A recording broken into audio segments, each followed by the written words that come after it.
Bonjour à toutes et à tous, soyez les bienvenus dans cette émission en direct organisée par Carte Blanche Partenaire. L'importance des services au sein de l'assurance santé, c'est le thème de ce débat. Alors, le remboursement des soins, c'est évidemment la mission principale des complémentaires santé, mais ce n'est plus forcément suffisant pour se différencier, pour continuer à répondre aux attentes des assurés. Eh bien, il faut développer des services. Mais alors, quels services ? Pour qui et comment évaluer leur usage et leur efficacité? Eh bien, pour répondre à toutes ces questions, j'ai le plaisir d'accueillir en plateau Hélène Grignon-Boulon, directrice des ressources humaines du groupe Soprasteria. Bonjour et merci d'être avec nous. Bonjour Vicky, bonjour à tous. Patrick Julien, directeur stratégie d'Altis. Bonjour à vous. Bonjour à tous. Et enfin, Jean-François Tripodi, directeur général de Carte Blanche Partenaire. Bienvenue Jean-François. Bonjour Vicky, bonjour à tous. Merci Hélène, merci Patrick d'avoir accepté cette invitation. Avec plaisir. Alors nous sommes ensemble pendant environ 1 heure et vous allez avoir la chance de découvrir en exclusivité les résultats d'une grande enquête, d'une grande consultation auprès des professionnels de santé. Ils sont plus de 300 à y avoir répondu. Elle a été réalisée par l'Assurance en Mouvement du 4 au 26 mars 2020. Alors Jean-François Tripodi, c'est vous en tant que directeur général de Carte Blanche Partenaire qui êtes à l'origine de cette grande consultation auprès des professionnels de santé et qui est à l'origine de ce débat. Pourquoi avoir choisi le thème des services ? Alors l'enquête était sur les professionnels de l'assurance, pas de santé. Mais c'était notre objectif. Pourquoi ? Parce que la mission de Carte Blanche est bien d'apporter des services à forte valeur ajoutée aux assurés de nos clients dans leur parcours de santé. Et j'insiste sur santé et pas uniquement de soins, parce qu'effectivement notre objectif est d'assurer la meilleure santé à nos bénéficiaires. Pourquoi cela ? Pourquoi on nous a donné cet objectif ? Historiquement, nos clients s'appelaient les OCAM. Dans OCAM, il y a complémentaire assurance maladie, complémentaire à la Sécu, à la sécurité sociale. Ces organismes subissent de plus en plus de contraintes réglementaires très fortes, qui leur permettent plus d'innover et de se différencier par les garanties, par les remboursements. La seule complémentarité à la Sécu par le remboursement ne suffit plus. Il faut arriver à porter de la nouveauté, de l'innovation et surtout de l'accompagnement par les services. Nous sommes là pour ça. Notre réponse à cette demande, c'est apporter des services à forte valeur ajoutée, être maillon dans le parcours de santé, pour permettre la différenciation par les services à nos clients, qu'ils soient mutuelles, compagnies d'assurance, etc. Bien justement, il y a des résultats de cette grande enquête auprès des professionnels de l'assurance qui appuient vos propos. Par exemple, pour 97% de ces professionnels de l'assurance, les services associés à la complémentaire santé sont tout simplement indispensables. Pour 78%, un acteur de la complémentaire santé doit être présent dans l'ensemble du parcours de santé des assurés. Alors, Hélène Grignon-Boulon, est-ce que vous partagez ce même constat ? Est-ce que les garanties des complémentaires santé collective sont-elles aujourd'hui proches de l'uniformisation, voire de la banalisation ? Alors Vicky, sur la partie banalisation, je pense qu'aujourd'hui, en tout cas au sein des entreprises, le principe de ces garanties est effectivement considéré par nos collaborateurs comme un droit et non plus comme au fond un avantage, c'est un incontournable. Sur l'uniformisation, ma réponse est plus mitigée. Au fond, si effectivement le 100% santé, la réglementation a défini des socles communs, j'ai envie de dire que cette complémentaire santé reste quand même très liée à l'histoire des entreprises. Et on le voit, nous, dans notre expérience d'entreprise, quand on fait des intégrations de sociétés, on s'aperçoit que quand même le parcours de la complémentaire santé est lié à l'histoire des entreprises. Et on voit que les aspects de financement, les aspects de répartition, les aspects de taux sont souvent liés à des négociations entre direction et partenaires. Donc, un sentiment de proximité, un sentiment de ressemblance et pourtant une uniformisation qui n'est pas encore complètement en marche du point de vue de l'entreprise. Et en tant que directrice des ressources humaines, quels sont les retours que vous avez par rapport aux besoins des collaborateurs ? Alors là aussi, je crois que les besoins sont exprimés de façon assez simple. Ce qu'attendent nos collaborateurs, c'est d'abord une qualité de prestation, des services en grande majeure partie digitalisés. On est dans un monde de la dématérialisation où on attend que notre prestataire puisse immédiatement, par rapport à un devis, nous donner un retour et un retour rapide. Mais ceci ne doit pas occulter une demande qui est régulièrement exprimée par nos collaborateurs, c'est cette notion d'avoir au sein de notre prestataire un service de qualité humaine et un contact humain qui permet, dans des situations spécifiques d'un parcours de santé, de pouvoir avoir une réponse précise, une réponse personnelle. Et ça, je crois que les prestataires l'ont bien compris aujourd'hui. On peut digitaliser, on peut informatiser, mais on doit garder impérativement une notion de proximité, une notion d'humanité.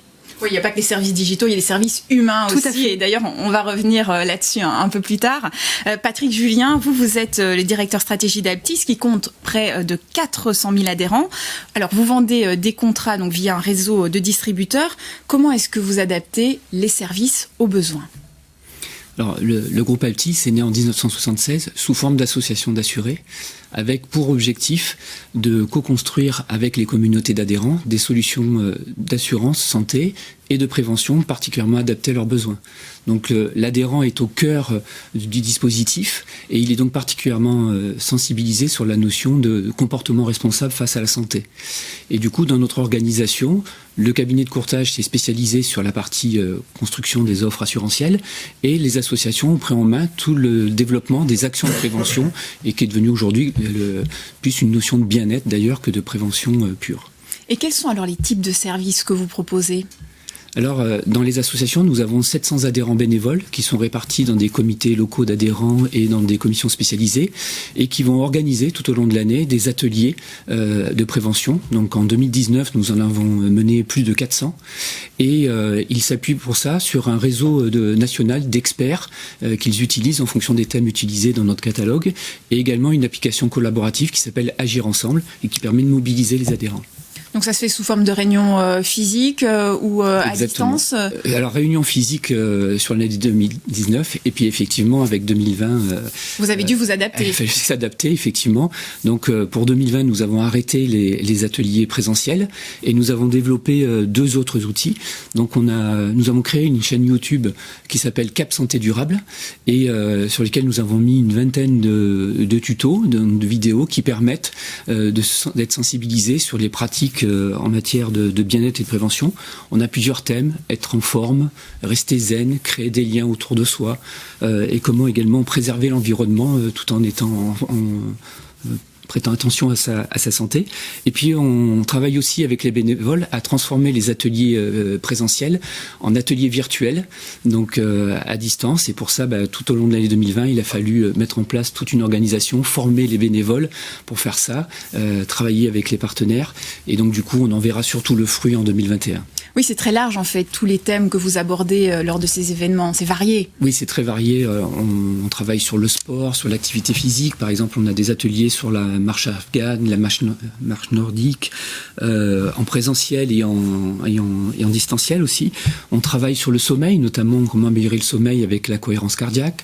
On travaille sur le stress avec la sophrologie. On travaille sur la diététique, sur l'analyse des étiquettes alimentaires, on travaille sur l'aromathérapie, on a même créé un site qui s'appelle Nature en tête, qui est une sorte de marmiton des recettes pour l'aromathérapie, mais placées sous la responsabilité d'un comité scientifique quand même, parce que faut pas les utiliser n'importe comment. Faut pas faire n'importe quoi, non. Et voilà, il y a beaucoup de thèmes au choix, et c'est en fonction de la demande des adhérents que l'on adapte ces thèmes. Jean-François Tripodi, comment vous réagissez face à toutes ces initiatives ? Quelle est la valeur ajoutée de Carte Blanche ? En fait, Aptis, c'est l'exception qui confirme la règle. Patrick l'a dit, c'est historique, c'est l'ADN d'Aptis, mais ce n'est pas la règle dans les assurances santé. Les assurances santé sont plutôt allées historiquement à créer des entités comme Carte Blanche pour mutualiser des compétences, mais mutualiser aussi des coûts pour arriver à apporter des services à forte valeur ajoutée à leurs assurés. Justement, je vous propose qu'on découvre à nouveau un nouveau résultat de cette enquête auprès des professionnels de l'assurance. Pour 64% d'entre eux, eh bien, ils ne peuvent pas développer tout seuls l'ensemble des services de santé et s'installer dans le parcours de santé de leurs assurés. Comment est-ce que vous réagissez par rapport à ce besoin d'aide extérieure? Ils ne peuvent pas faire tout ça tout seuls. Oui, cela se comprend très bien, parce qu'effectivement, ce sont des compétences spécifiques qui sont nécessaires. Des compétences sur l'offre de soins, il faut la comprendre, il faut la maîtriser, mais sur la santé elle-même aussi, il faut comprendre la santé, il faut savoir parler et comprendre la santé, mais aussi des compétences qui sont autant humaines que techniques. Les systèmes d'information de carte blanche ne sont pas ceux de l'assureur. Nous n'avons pas vocation à gérer des remboursements, mais à gérer des parcours de santé, à gérer du conseil, de la prévention. Donc nous avons d'autres systèmes d'information. L'agilité aussi. Malheureusement, les assureurs santé sont de plus en plus contraints, on l'a dit en introduction, ce qui leur amène des obligations, des plannings serrés pour respecter la réglementation. Notre ADN fait que nous sommes agiles. Nous avons été construits pour être agiles. Nous sommes agiles, nous sommes orientés vers le service et pas sur le remboursement. Donc le fait d'avoir été conçu à l'origine comme cela nous permet de réagir rapidement lorsqu'il a besoin de le faire. En fait, il faut aussi ne pas oublier le modèle économique. Nous sommes sur des activités de fort investissement. Et quand je dis investissement, c'est autant dans la partie création, conception, que dans la partie gestion. En fait, gérer un dossier, c'est faible en activité. Mais avoir les outils et les hommes pour gérer un dossier, c'est lourd. Et c'est lourd en investissement. Je dirais que créer un service pour 100 000 personnes ou pour 8 millions, demain 12 millions pour nous, ben c'est la même chose. Il faut créer la même chose et ça coûte la même chose. Donc, autant le faire pour plus de personnes, ça réduit le coût unitaire et ça permet d'avoir plus de services offerts aux assurés. Tout cela nous permet d'être force de proposition, de lancer des innovations, d'expérimenter, bien sûr, et d'être surtout rapide parce que c'est ce qui est attendu par les assurés. Hélène Grignon-Boulon, alors au niveau des services digitaux, quels sont les services d'importance pour les collaborateurs? Qu'est-ce qui ferait vraiment la différence pour conquérir une nouvelle entreprise cliente? Alors je crois que, quels que soient les services, la première qualité attendue, c'est au fond un service de qualité, une régularité, une constance dans les remboursements. On parle d'agilité, on parle de rapidité. Je pense que c'est quelque chose au-delà de tous les services qui est le service principal attendu. Pour autant, et Patrick l'exprimait, il y a aussi des attentes de services adaptés, des services à la carte qui permettent de répondre aux besoins individuels de chacun. Et puis, j'ai envie de dire aussi la mise en place de connaissances de réseaux de médecins, réseaux d'optiques qui permettent aussi aux collaborateurs de se faire guider dans son parcours de santé et puis au fond de prendre conscience que ce parcours de santé ce n'est pas non plus qu'une consommation, c'est aussi une responsabilité et donc il a besoin d'être conseillé, accompagné et je pense que c'est ce qui est attendu aujourd'hui de la part des collaborateurs. Et quels seraient les freins alors à l'intégration de plus de services dans les complémentaires? Alors, il y a un frein majeur peut-être qui revient dans l'expression collective, c'est cette inquiétude potentielle de manipulation de données.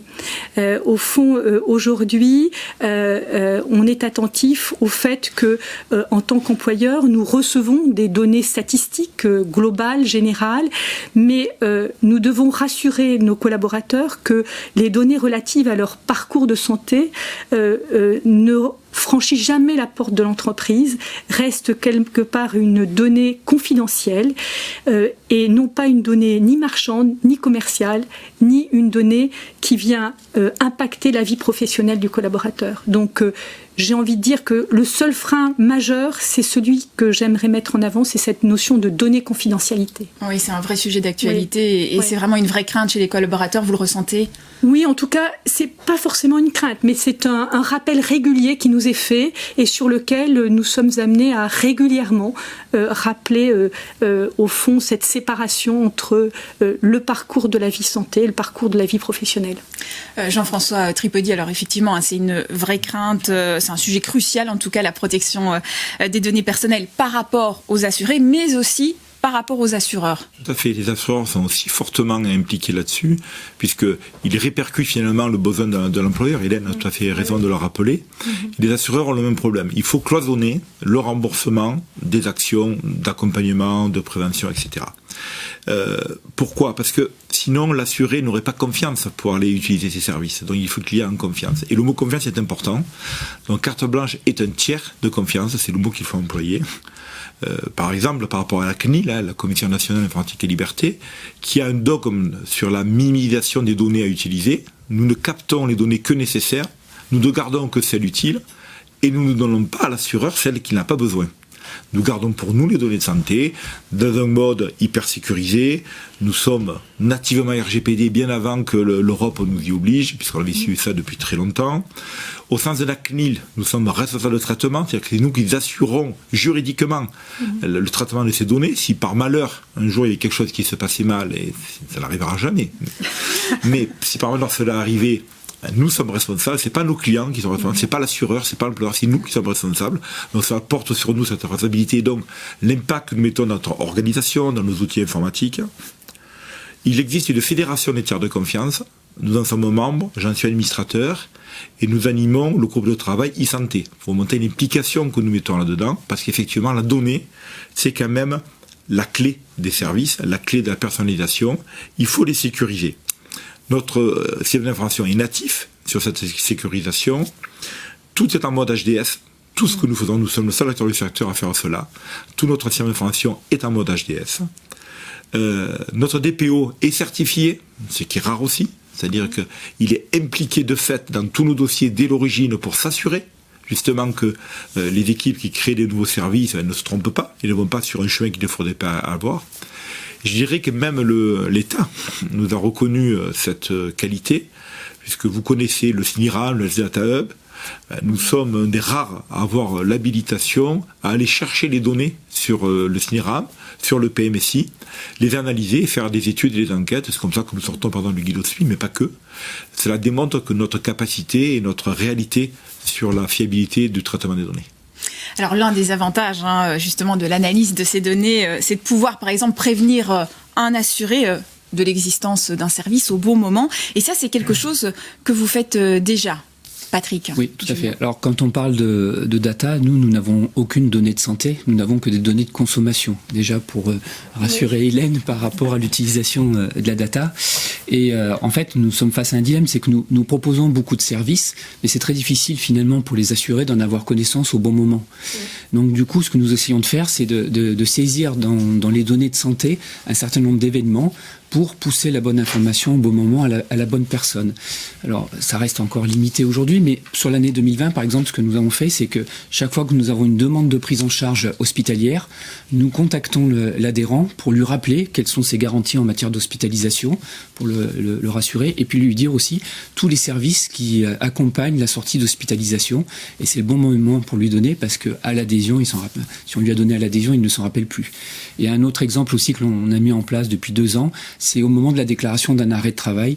Pareil, nous appelons l'assuré pour le rassurer, lui expliquer comment ça va se dérouler, à quelle période il va être réglé, quels sont les justificatifs, et puis l'accompagner si on ressent un besoin. Et c'est ce que cherchent vraiment les adhérents, cette proximité. Oui, tout à fait. C'est très fort en tout cas chez nous.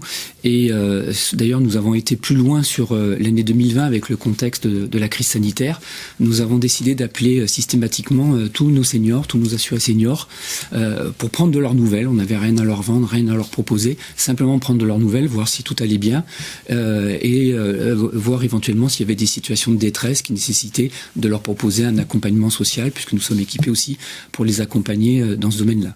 Mais voilà, nous, c'est vrai que nous travaillons aussi sur la data, on essaye de faire des choses, on essaye de développer des applications digitales, mais par contre, ce qui est très important chez nous, c'est qu'on essaye toujours de garder un bon équilibre entre le digital, qui permet de l'immédiateté, qui donne un certain confort à l'assuré, mais aussi de l'accompagnement des assurés, parce que c'est ce qu'ils demandent avant tout. Ça revient souvent lors de nos échanges, ne pas oublier l'humain, Hélène Grignon-Boulon. Alors, est-ce qu'un suivi encore plus régulier par un acteur de la complémentaire santé collective est-il nécessaire selon vous ? Alors, Régulier, oui, mais adapté. En fait, on n'attend pas une intrusion, on attend une réponse adaptée au moment où on en a besoin. Je crois que c'est ça la réponse. Parce que, au fond, on est dans un monde où l'information, elle est accessible, et pour autant, on a besoin de l'information au moment où la situation de santé et nécessite cet accompagnement. Donc une adaptation à un moment, au bon moment, Patrick le disait d'ailleurs, hein, c'est avoir l'information, le conseil, l'appui au moment où on en a besoin, et pas de façon continue. Je crois que finalement, il y a une certaine sécurisation globalement sur les garanties. Les collaborateurs mènent une vie de santé raisonnée, raisonnable, mais au moment où ils ont effectivement un gros pépin de santé, on parle d'hospitalisation, c'est là où effectivement ce service adapté est nécessaire. Voilà. Et tous ces services, alors, Patrick Julien, c'est plutôt un accompagnement à la vente pour conquérir de nouveaux adhérents ou pour les fidéliser ? Alors, c'est les deux à la fois, mais dans notre modèle, nous d'abord c'est inhérent au modèle. C'est l'association des assurés à la création de ces services. Et une particularité aussi, c'est qu'une partie de ces services sont achetés, mais une autre partie des services, la plus grande partie, sont construits par les adhérents eux-mêmes et apportés par les adhérents eux-mêmes. Donc ça c'est fondamental. Et c'est clairement un élément de différenciation au moment de la vente, sous réserve qu'il faut encore que les distributeurs ils aient connaissance des services. C'est ce que j'allais dire. Les courtiers, avec tous les contrats qu'ils ont, est-ce qu'ils arrivent vraiment à retenir quels sont les services associés aux différents contrats et arriver à bien les présenter aux futurs adhérents ? Alors, ils sont sensibilisés, mais je distinguerai la partie individuelle et les petites entreprises standards, où en fait, les courtiers travaillent avec plusieurs apporteurs de solutions, puis ils ont facilement une quinzaine de garanties à mémoriser, donc ils vont se concentrer plus sur le rapport qualité-prix de la garantie et les outils qu'on leur met en place. Ils vont avoir un petit peu de mal à mémoriser toute la panoplie de services et à les valoriser eux-mêmes auprès du client. Par contre, dans les grandes entreprises, là je trouve que c'est vraiment le service qui fait la différence, parce que finalement c'est l'entreprise qui va définir son cahier des charges de garantie. Comme le disait Hélène, il y a tout un historique de relations et de négociations avec les partenaires sociaux qui fait qu'on a des garanties bien spécifiques. C'est pour ça que nous faisons des contrats sur mesure. Donc finalement la garantie elle est définie par l'entreprise. Ensuite, le prix, il y a une négociation entre l'entreprise, le courtier et le porteur de risque. Du coup, on arrive tous finalement dans un mouchoir de poche. Et du coup, ce qui va vraiment faire la différence, c'est tout le catalogue de services qu'on va pouvoir proposer aux assurés et pour les accompagner. Je vous ai vu réagir à plusieurs reprises, Éliane Grignon-Boulon. Vous mettez, comme les garanties, les services que vous attendez dans les appels d'offres ? Oui, parce que, alors, soit c'est porté par les garanties complémentaires santé, soit par les prévoyances. Hein. D'ailleurs, il y a toujours une frontière entre les deux services, hein, quelque part. Mais effectivement, comme le disait Patrick, au fond, c'est la qualité de service et la notion de service associée qui fera la différence. Nonobstant les aspects d'équité, d'équilibre économique, hein, qu'il ne faut quand même pas négliger, tout en étant attentif à ce que, et je le rappelle, on est dans des biens consommables raisonnés, et donc il faut effectivement rappeler l'intérêt de cette prestation de services complémentaires au bon moment. C'est à la sortie d'une hospitalisation, Patrick le disait, c'est à un moment particulier d'une vie face à une maladie invalidante qui va nécessiter effectivement un accompagnement. C'est ces aspects-là qu'il faut remettre en avant. Hein. Mais effectivement, on ne peut plus faire un appel d'offres uniquement en ne regardant que les garanties, mais il faut avoir une vision globalisée, et les services font partie aujourd'hui dans la culture même de nos concitoyens d'un attendu. Hein. Donc, une garantie, c'est bien. Un service, c'est indispensable. C'est ça qui fait la différence. Et justement, quels sont les services qui font la différence selon vous, Patrick Julien ? Alors, il y a les services digitaux qui permettent à l'assuré de bien comprendre sa complémentaire santé et de pouvoir la gérer, lui faciliter la vie. Il y a les réseaux de soins qui sont quand même très développés. Aujourd'hui, un grand nombre d'assurés en bénéficient. et ça vient utilement compléter le 100% santé, parce que finalement il y a 2 couches maintenant avec le 100% santé. On a également, moi ce que je trouve innovant aussi depuis des années, c'est la téléconsultation, et ça permet d'apporter un conseil médical avant ou après la visite chez le médecin. Ça permet de se rassurer, ça permet d'avoir aussi une véritable prescription lorsqu'il y a un diagnostic, et ça permet même d'accompagner des mesures de prévention quand une personne a une pathologie et désire un accompagnement dans le temps. Elle peut le faire avec le système de téléconsultation. Ce que nous avons mis en place aussi récemment, ce sont les tutos pour aider les assurés à bien comprendre leur garantie, et puis comprendre comment fonctionne la carte de tiers payant, comment se repérer, à trouver les professionnels. Voilà, globalement les services qui font aujourd'hui la différence. Et puis bien sûr ce que j'ai développé tout à l'heure sur les ateliers qui sont quand même très, très demandés. Jean-François Tripaudy, alors comment Carte Blanche Partenaire se positionne par rapport à ces services ? Alors déjà par rapport à ce que disait Hélène entre prévoyance et santé, le choix que nous avons fait, c'est nous caler derrière les contrats de santé. Nous avons 3 filières d'excellence sur lesquelles nous travaillons, tout ce qui concerne la vision, tout ce qui concerne l'audition, tout ce qui concerne le bucco-dentaire. Pas que, mais c'est les filières sur lesquelles nous travaillons en principal. On travaille aussi sur la pharmacie et bien d'autres choses. L'intérêt pour nous, c'est d'arriver justement à capter l'assuré au bon moment, comme le disait Patrick, et sur une valeur ajoutée qu'il va ressentir immédiatement. Et que ce ne soit pas juste un service un peu gadget, mais vraiment qu'il ressente une vraie valeur ajoutée. Vous avez des exemples à nous donner ? Je peux en donner un, qui est le dernier service que nous avons ouvert, le reste à charge zéro, le 100% santé. Le nouveau nom qui a été trouvé il y a maintenant quelques mois. Globalement une bonne chose, mais qui apporte une difficulté de compréhension très importante. Pourquoi ? Parce que il est très difficile pour l'assuré lambda de comprendre pourquoi si il prend tel verre, ça va rien lui coûter, mais s'il en prend un autre, il va avoir un remboursement peut-être différent de sa mutuelle, ou selon la position de la dent dans la bouche, selon le matériau, il va avoir un remboursement. Je vous ai déjà perdu là, donc je vais parler. Donc je m'arrête. On a besoin d'éclairage. Historiquement, l'analyse de devis existe, qui donne simplement le montant remboursé, un avis sur le prix. On sait, et ça a été concret l'année dernière déjà, que les assureurs santé sont débordés de demandes d'analyse de devis justement, des taux qu'on connaît sur le marché qui sont aujourd'hui démesurés, et les assureurs n'arrivent plus à répondre aux besoins.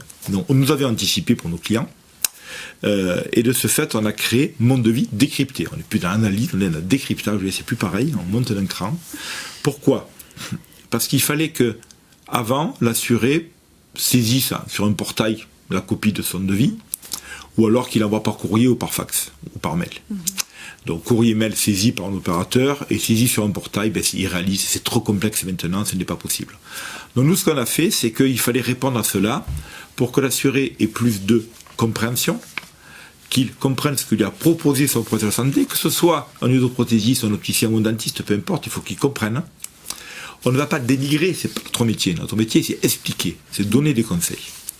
Pour que derrière, on puisse lui dire, voilà le possible. Alors, je ne vais pas les donner, mais en dentaire, vous n'imaginez pas les possibles. Sur une dent, il va y avoir 4 ou 5 possibles en fonction des choix et des remboursements possibles. Et avec tout cela, on permet à notre assuré de revenir vers son professionnel de santé pour s'expliquer avec lui et prendre une décision éclairée.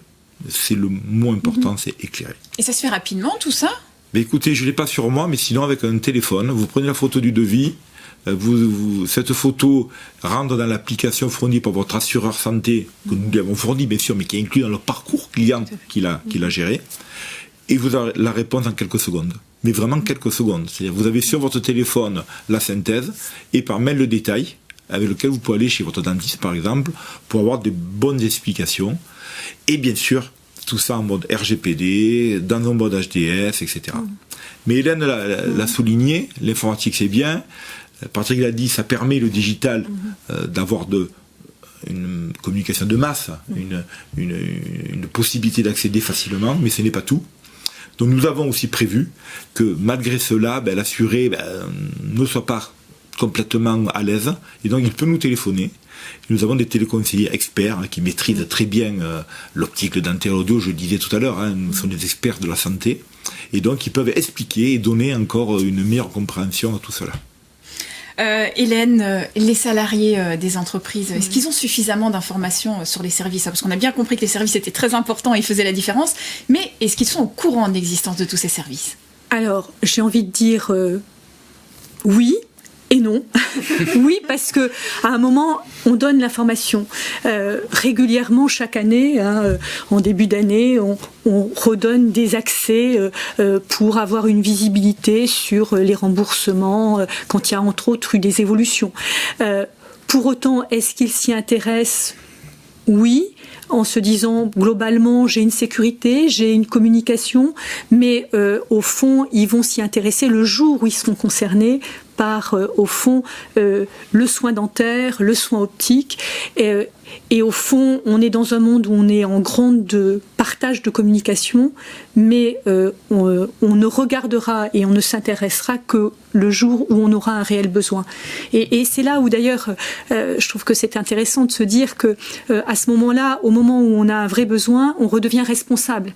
C'est-à-dire que en transmettant un devis, en ayant un retour, en comprenant aussi les tarifications, on devient aussi acteur de sa santé et acteur partenaire aussi du monde médical qui parfois est incompréhensible. C'est vrai qu'on ne comprend pas, nous, entre une dent, pourquoi il y a tant de tarifications. Et finalement, au moment où on a cet éclairage de devis, ça nous permet aussi de redevenir responsable de notre santé, responsable de l'économie. Et c'est un engagement quand même général et social, cette garantie santé. Donc on doit bien consommer, on doit consommer en bonne intelligence et en étant responsable. Oui, c'est un enjeu crucial, parce que sinon ça ne pourra pas continuer comme ça. Non. Ouais. On évoquera peut-être en fin de séance ce que nous sommes en train de vivre actuellement avec le Covid. Qui pourrait aussi avoir des conséquences. Et qui a des conséquences, qui a déjà des conséquences, mais dont peut-être les citoyens que nous sommes n'ont pas vraiment conscience. C'est-à-dire qu'on a l'impression que tout est pris en charge, et pour autant... c'est pas forcément le cas. On en reviendra à la fin de ce débat. Alors d'ailleurs, il y a certains résultats de l'enquête auprès des professionnels de santé qui illustrent vos propos, vos propos sur parfois le manque d'informations sur certains services. Pour 73% des sondés, un réseau de soins ne propose pas des services pour la prévention, et pour 82%, un réseau de soins ne propose pas des services pour le dépistage. Est-ce que ces chiffres vous surprennent, Jean-François? Pas du tout, Vicky. Pas du tout, malheureusement. Pas du tout, parce que vous le faites déjà, donc nous le constatons sur le terrain de façon très, très flagrante. Je vais avoir l'orgueil de croire que qui ne connaît pas dans notre secteur carte blanche sur réseau de soins, nous sommes connus et reconnus. Mais qui sait, même parmi nos clients, alors que nous faisons de la communication, que nous menons des actions de dépistage bucco-dentaire en entreprise, que nous menons des actions de prévention optique en entreprise, objectivement, et je suis honnête avec la boîte que je dirige, beaucoup moins de monde. Alors que ça a un intérêt majeur, que c'est financé, etc. Mais donc, voilà, on a un vrai plan là-dessus. Donc, je crois que nous-mêmes, nous devons regarder de notre côté, améliorer la communication, vers la situation de santé, mais aussi les entreprises. Donc, on a, nous aussi, à évoluer là-dessus pour améliorer la connaissance qu'on peut avoir des services d'une boîte comme Carte Blanche. Hélène, vous réagissez. C'est vrai, il y a besoin d'améliorer, de faire des démonstrations vraiment de l'intérêt de ces services auprès des collaborateurs. Oui, j'en suis convaincue, parce que tant j'ai envie de dire les entreprises sur un autre secteur complètement différent, par exemple la retraite, a bien accompagné au fond les collaborateurs dans le cadre donc de la prévention et de la retraite, comment s'y préparer. Tant aujourd'hui, au fond, on n'a pas mis en œuvre des ateliers qui permettent aux collaborateurs effectivement de pouvoir bénéficier de prévention, de dépistage, d'accompagnement et de conseils. Jean-François Tripodi, la communication de masse, ça fonctionne pour les services ou les résultats ne sont pas au rendez-vous? Non, je crois que c'est pas un scoop. Tout le monde le sait depuis des dizaines d'années, ça ne marche pas. Historiquement, on envoyait des courriers papier, ils finissaient à la poubelle. Maintenant, on envoie des emails, ils finissent à la corbeille. Le mot a changé. Mais c'est la même chose. Mais c'est la même poubelle. Donc ça ne marche pas, on le sait très bien. Ce qu'il faut, c'est avoir la bonne information sur l'assuré pour pouvoir déclencher un service. Alors, le service, c'est une information, une action, peu importe, mais un service. Patrick l'a dit, à la bonne personne, au bon endroit, au bon moment, mais aussi avec le bon moyen. Et le moyen, il peut être digital, humain, téléphone, etc. Et on revient encore et toujours sur la gestion de la donnée, donc nécessaire, qui apporte des interrogations à l'assuré, aux salariés. Mais cette donnée est impérative, et sans cela, on ne peut pas travailler correctement. Toujours, donc, d'après une grande consultation, la grande consultation dont vous êtes à l'origine auprès des professionnels de l'assurance, en plus donc des services de prévention et de dépistage dont on vient de parler, eh bien, ils estiment qu'il faut continuer à développer des services principalement pour orienter des assurés vers des professionnels et des établissements de santé, aussi pour accompagner les assurés et surtout pour les suivre. Ça rejoint d'ailleurs ce que vous disiez, Hélène Grignon-Boulon, sur la nécessité d'un suivi et d'un accompagnement toujours plus individualisé.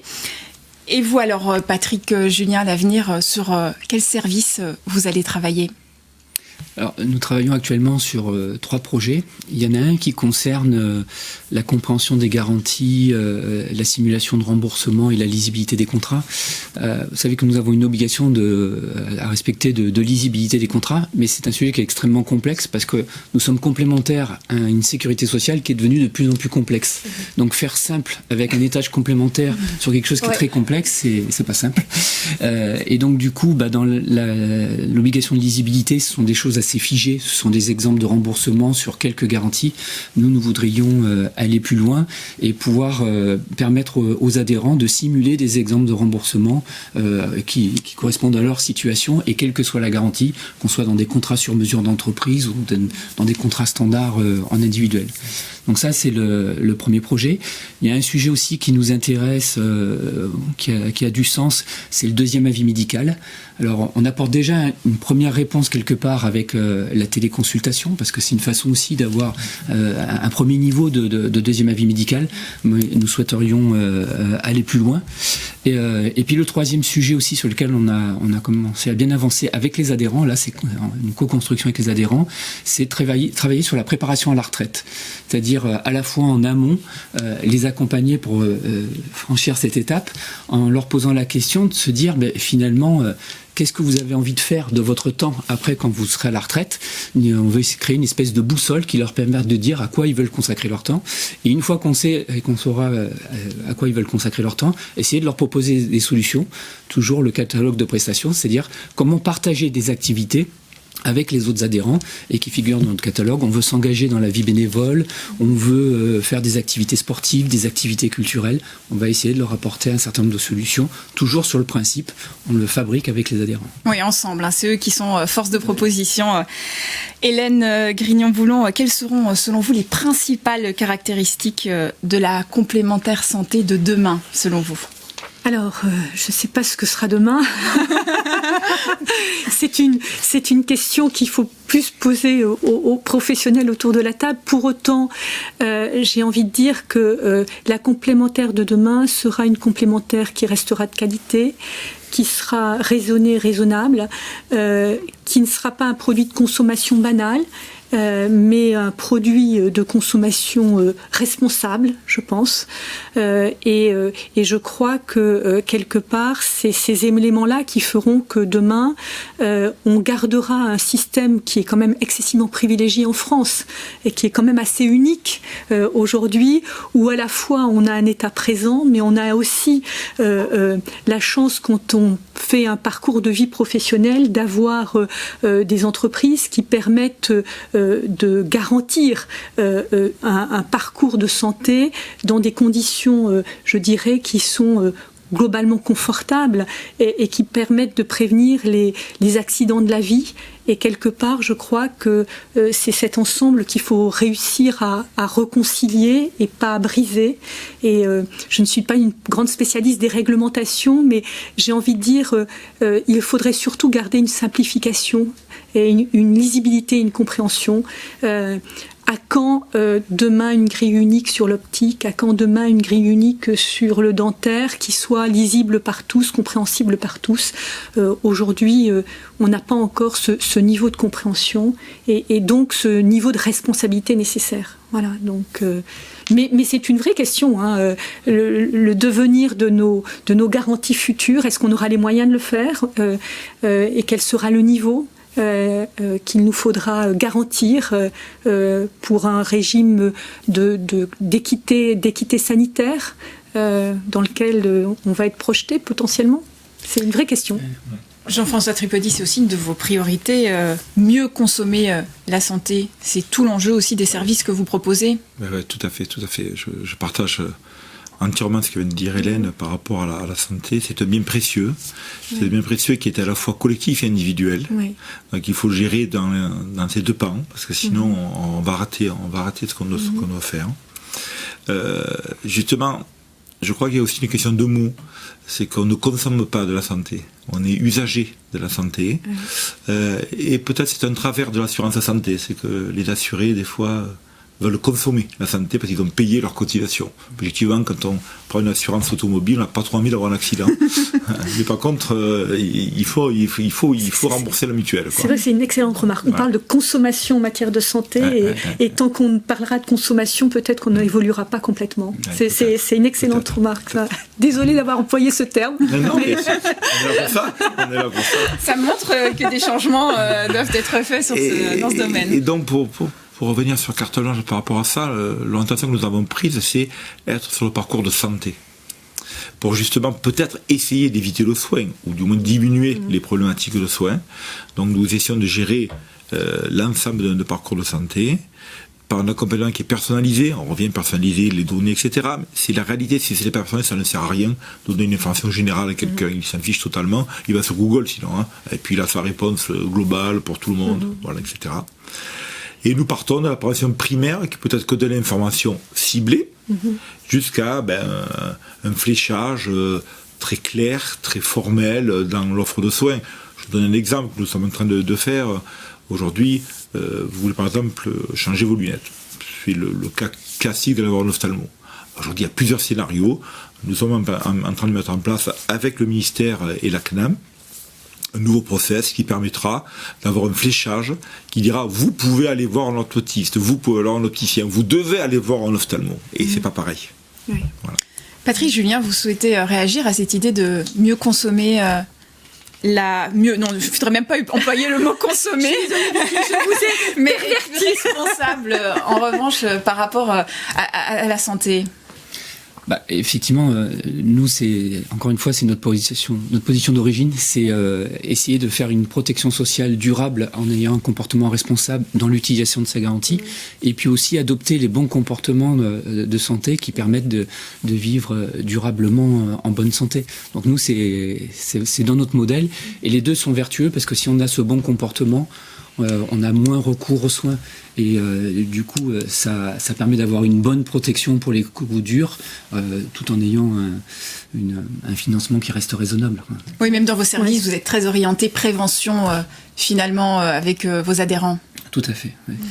Alors, Hélène Grignon-Boulon, on ne peut pas clôturer ce débat sans évoquer évidemment la crise sanitaire. Est-ce que vous pensez que cette crise sanitaire va changer notre regard sur les prestations des complémentaires santé? Est-ce qu'on va continuer à payer une complémentaire santé alors que l'État vient parfois en premier niveau de garantie dans le cas par exemple de cette pandémie? Alors c'est une vraie question, à mon avis, qu'il faut qu'on se pose. Aujourd'hui, on vit une situation exceptionnelle, on est face à une pandémie où, au fond, on a le sentiment que l'État vient se substituer au fond aux complémentaires, en tout cas en premier niveau. On va faire un test PCR quand on veut, où on veut, sans rien débourser. On parle d'une vaccination qui n'est pas obligatoire, mais qui pour autant va être remboursée. Et donc on a le sentiment, ou peut-être l'illusion, qu'au fond, l'État vient garantir une équité de traitement dans une période de pandémie pour donner l'accès aux soins à tous. je pense que c'est une vision qui est primaire, puisque quelque part les taxes Covid existent dans les complémentaires santé et on va finalement les payer. Ces taxes, elles sont définies. Et je crois que si on n'est pas explicatif, si on ne dit pas que au-delà de la prise en charge première, il y a d'autres mécanismes qui sont en place quand on est hospitalisé dans une période de Covid où malgré tout, malheureusement, il y a des personnes qui ont des lourdes hospitalisations, eh bien, on pourrait laisser croire qu'aux citoyens que, au fond, les régimes de complémentaires collectifs n'ont aucun intérêt puisque l'État est le premier finalement garant d'une santé collective. Et je pense que ça nécessite de l'information, ça nécessite de la pédagogie pour ne pas exclure demain les complémentaires santé et ne pas non plus inciter les collaborateurs à se désengager de ce parcours aujourd'hui dont on disait tout à l'heure qu'en introduction, on a banalisé finalement les garanties complémentaires, mais il reste les cotisations, il reste les prélèvements. Et est-ce que demain, nos concitoyens ne vont pas dire est-ce qu'au fond, on a besoin de continuer à cotiser puisque l'État nous prend en charge? Et donc, il va falloir expliciter. Et je crois vous avez un travail à faire, il me semble, sur ce sujet. En tout cas, de vulgarisation et d'explication. Oui, tout à fait. Moi, pour continuer dans cette discussion, on peut constater aussi la difficulté que peut avoir l'État au niveau national. On voit bien ce qui se passe, ce qui s'est passé pour les masques, ce qui s'est passé pour les vaccins, etc. Et je crois que pour revenir sur les complémentaires de santé et les employeurs, c'est la proximité. Oui. L'État n'a pas cette proximité, on le voit, c'est évident, on le voit bien, et a du mal à s'organiser dessus. L'État est jacobin, et c'est pas demain que ça va changer en termes d'organisation. Je crois que c'est une grande chance des complémentaires de santé, des assureurs santé, vous voyez, même moi je me trompe, je redis encore complémentaires de santé, et des assureurs santé, d'avoir cette proximité. Altis là, carte blanche là pour ses clients, mais tous nous avons un modèle qui nous permet de communiquer plus facilement à l'assuré. L'employeur a d'autres moyens aussi de le faire, et cela c'est irremplaçable. Je ne vais pas rentrer dans le détail des chiffres, mais on connaît tous les modèles économiques d'opérations nationales. Je pense par exemple à Sofia pour le diabète, par rapport à ce qui peut être fait par d'autres organismes sur le cardiovasculaire, par exemple. Les coûts ne sont pas les mêmes et les résultats sont énormément différents. Et les coûts ne sont pas les mêmes parce que quand c'est un assureur santé qui le fait, ça coûte moins cher. Et quand c'est un assureur santé qui le fait, ça a plus de résultats. Donc oui, cela est flagrant, c'est évident. Nous n'avons pas qu'à rembourser, nous avons à aider à ne pas être malade, à être moins malade. Et ça, c'est aussi un intérêt économique, il ne faut pas se cacher derrière le petit doigt, c'est aussi une réalité. Si on est moins malade, ça coûte moins cher, et dans la cotisation, vous disiez, coûtez moins cher en bout de course, parce qu'il n'y a pas de mystère. Donc selon vous, les complémentaires santé ne sont pas menacés? Elles ne sont pas menacées au niveau réalité de leur utilité, au niveau de leur réalité économique. Politiquement, c'est autre chose. Et il y a effectivement des risques politiques, on l'entend, il y a souvent des rapports qui sortent pour expliquer que nous ne servons à rien et qu'il faudrait donc prendre tout l'argent qui est détenu par les complémentaires santé. Alors que cet argent est tout réglementaire, la CPR est là pour nous obliger les complémentaires santé à avoir cet argent-là en réserve. Mais donc, si on enlève le côté politique, le côté besoin, et quand on voit des études qui ne sont pas politiques, je pense à l'ACHCAM par exemple, le Conseil pour l'avenir de l'assurance maladie a sorti un rapport très intéressant qui met en avant que la population française est en bonne santé, notamment grâce aux complémentaires de santé. Patrick, Julien, vous souhaitez réagir. Selon vous, est-ce que cette crise sanitaire peut laisser penser que l'État sait tout faire ? Alors, je ne crois pas. Alors, il y a un risque politique sur la complémentaire santé. Il n'est pas nouveau parce que quand on a commencé à travailler, Jean-François et moi, dans l'assurance santé, on en parlait déjà. Là, en fait, ce qu'il faut savoir, c'est que la santé et l'accès aux soins, globalement, sont inscrits dans la Constitution. Donc, c'est normal que l'État, en pleine crise sanitaire, soit interventionniste et qu'il ait le souhait de prendre en charge globalement tout le dispositif de soins pour venir en aide de la population. Pour autant, il n'est pas le seul à intervenir, parce que nous jouons quand même notre rôle. Dans les hospitalisations Covid, nous payons un ticket modérateur qui peut être quand même relativement élevé. Et puis, avec la collecte des nouvelles taxes, on va contribuer au financement et à la solidarité nationale pour prendre en charge la crise sanitaire. Donc il n'est pas seul à intervenir. Et puis, surtout, le plus important pour moi, c'est que les organismes complémentaires ont développé tous dans leur domaine des moyens d'action pour venir en aide des adhérents. Et là, c'est plus forcément de la prestation qu'attendaient les adhérents, c'était plutôt de l'accompagnement. Et là, il y a eu des fonds d'intervention, des fonds de solidarité dans un bon nombre d'organismes pour aider ceux qui avaient du mal à payer leurs cotisations, pour pas les recouvrer leurs cotisations, pour assurer la portabilité des garanties dans le domaine de l'entreprise, tout un tas d'actions d'accompagnement des adhérents. Donc ça, c'est indispensable et ça prouve bien qu'on a notre place. Après, en dehors de la période de la crise sanitaire, toujours pour la même raison constitutionnelle, on voit bien qu'il y a une prise en main de l'État très forte, une régulation très forte de l'assurance santé. Il faut respecter les règles du contrat responsable, sinon il y a des pénalités. Il faut mettre en place le 100% santé. Les règles sur la lisibilité des contrats qu'on a vu tout à l'heure. Il y a eu l'ANI obligatoire dans les entreprises. Il y a maintenant la résiliation infra-annuelle. On sent qu'il y a un carcan de règles qui met une pression énorme sur la complémentaire santé et que du coup, au bout de ça, si ça continue trop loin, il y a un risque d'uniformisation qui fait penser à certains que si c'est complètement uniformisé, pourquoi pas le confier à la sécurité sociale.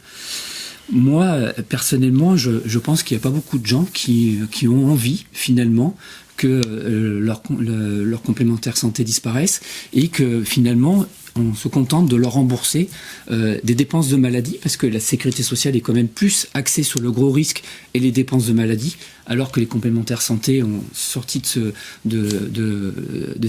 pas sorti de cette activité, mais ont développé l'activité du bien-être autour de ça. Et moi, si j'en juge, par exemple, quand la sécurité sociale a été créée, toutes les mutuelles pensaient qu'elles allaient disparaître. Il n'y a jamais eu autant d'assurés que depuis qu'il y a la sécurité sociale, il y en a 95%. Quand vous regardez le dispositif de complémentaire santé solidaire avec participation de l'assuré, ça devrait toucher 3 à 4 millions de personnes. Il y en a à peine un peu plus d'1 million qui l'ont pris. Donc ça veut dire qu'on n'a pas forcément envie d'une solution complètement uniformisée. Même dans les entreprises, il y a une obligation minimale de l'ANI, mais très très peu d'entreprises ont retenu le minimum. Tout le monde a demandé des garanties supplémentaires. Et on rajoutait beaucoup de packs de services et de prestations de bien-être. Donc ça prouve bien qu'à un moment donné, la demande, elle n'est pas là. Et que moi, je pense que la complémentaire santé a de beaux jours devant elle, à partir du moment où elle sait s'adapter aux besoins de ses assurés et apporter des réponses personnalisées. Vous partagez ce constat, Hélène ? Oui, en tout cas, c'est un constat que j'espère qu'il va être confirmé.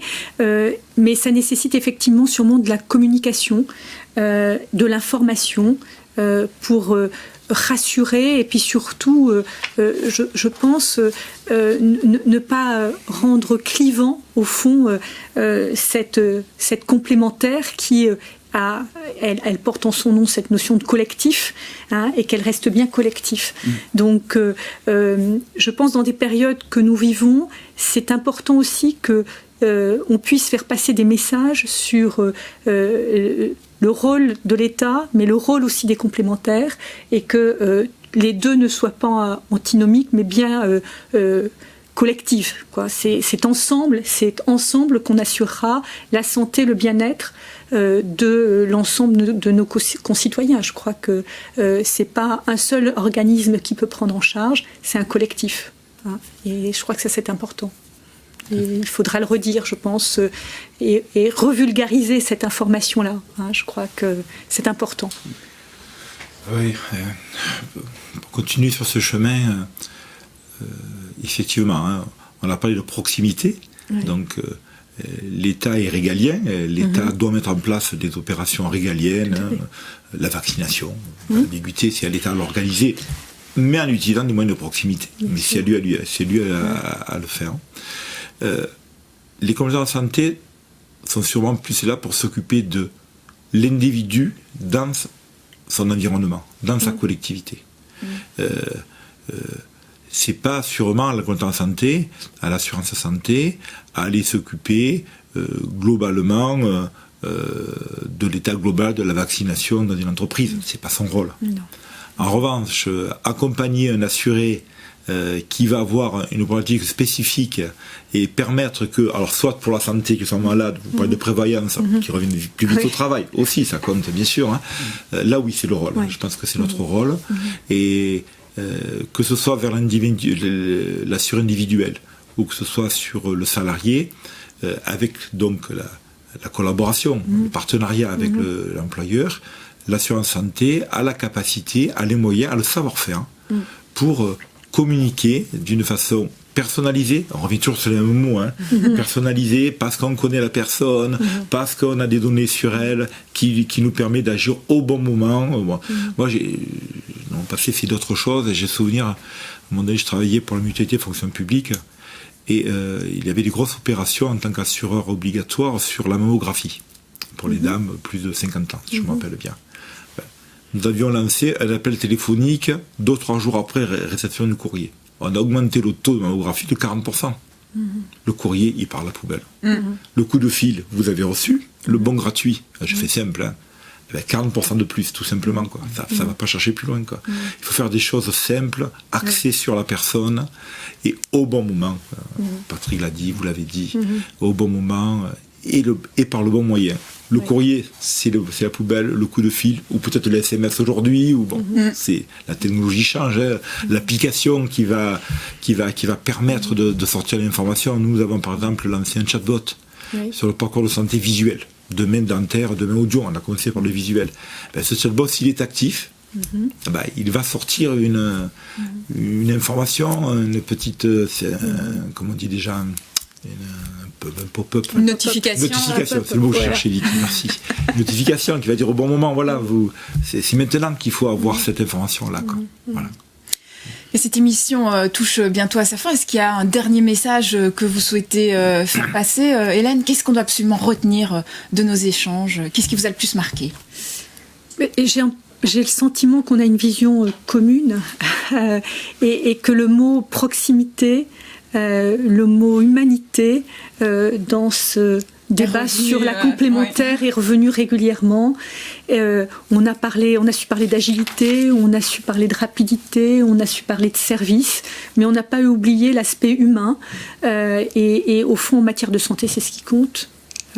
J'ai le sentiment que c'est, en tout cas, le réel service attendu. Patrick Julien. Moi, je pense qu'il y a un nouveau challenge qui nous attend encore dans les années à venir, qui vient du système de financement des soins. Aujourd'hui, nous étions sur un financement à plus de 80% à l'acte, et nous avons développé notre fonctionnement en complétant ces actes. Et dans les projets de financement du système de soins, on va revenir vers un équilibre entre des forfaits et du remboursement à l'acte. Et les forfaits, on le connaît déjà avec le forfait patientèle, par exemple. Nous y contribuons, mais nous y contribuons sous forme de taxes. Et comme le projet du gouvernement est d'arriver à 50% de forfaits, on se demande bien comment on va placer notre activité en complément de ces forfaits. Il faut surtout pas que ça soit sous forme de taxes, parce que si on n'est qu'un collecteur de taxes, ça enlèvera de l'intérêt pour la complémentaire santé, et ça incitera même presque à ne pas en prendre, quoi. Donc, pour nous, c'est un challenge pour notre activité, mais toujours dans le débat que l'on a, qui va développer la nécessité d'apporter beaucoup plus de services et pas être seulement uniquement dans le remboursement financier, quoi. Jean-François Tripodi. Oui, écoutez, déjà, je pense que nous avons réussi notre échange, parce que arriver à mettre autour de la table donc un employeur, un assureur et un fournisseur de services, on est arrivé à avoir un échange constructif, et finalement on voit bien qu'on se retrouve sur le même chemin. Donc coup de chance, c'est le même chemin. Et peut-être pas de la chance, et peut-être tout simplement que c'est ce qu'il faut faire. Je partage encore une fois ce qui a été dit. Oui, Patrick a tout à fait raison. On voit bien arriver le mode forfait à l'hôpital, forfait en médecine de ville, etc. Et la réponse donnée à l'assureur, c'est vous allez payer de taxes pour le payer. On a tous travaillé à cette époque-là. On a expliqué que techniquement, on pouvait payer un montant forfaitaire aux médecins lors de la première consultation. C'était faisable. Politiquement, ça n'a pas été fait. Ce n'est pas pareil. Techniquement, c'était faisable. Donc oui, c'est un vrai danger. Il faut y être attentif, et il faut attentif à tout cela. Il ne faudrait pas qu'à force d'avoir trop de taxes, les taxes augmentent de fait le coût de la complémentaire santé pour l'employeur, mais aussi pour le salarié ou l'individuel, et qu'on arrive sur un désengagement, et que ces taxes aussi étant trop importantes, le coût étant trop important, les services ne sont plus finançables. Parce qu'il ne faut pas oublier que les services, ce n'est pas gratuit. Il faut bien les financer, même si nous faisons notre possible, qui coûte le moins cher possible. Mais ils ne sont pas gratuits. Et donc, oui, il y a une vraie volonté à arriver, pour nous, carte blanche, dans tous les cas, à mutualiser de plus en plus de services pour qu'ils coûtent le moins cher unitairement et pour qu'ils soient accessibles le plus possible aux assurés. Eh bien, merci à vous, Hélène Grignon-Voulon. Merci à vous, Patrick Julien, pour ces échanges. Et merci, Jean-François Tripodi, pour l'organisation. Alors, pour prolonger ce débat sur ce sujet passionnant des services, alors Carte Blanche Partenaire vient de publier cet ouvrage de référence avec des interviews exclusives des 3 présidents de fédération, Thierry Baudet pour la Mutualité française, Florence Lussmann pour la Fédération française de l'assurance et Jamel Souhami pour le CTIP, sans oublier évidemment tous les principaux acteurs de l'assurance santé en France. Pour revoir notre débat, il y a le replay qui sera disponible sur la chaîne YouTube de Carte Blanche Partenaire. C'est un plaisir pour moi d'animer tous ces échanges. Très belle journée à tous. Merci. Merci.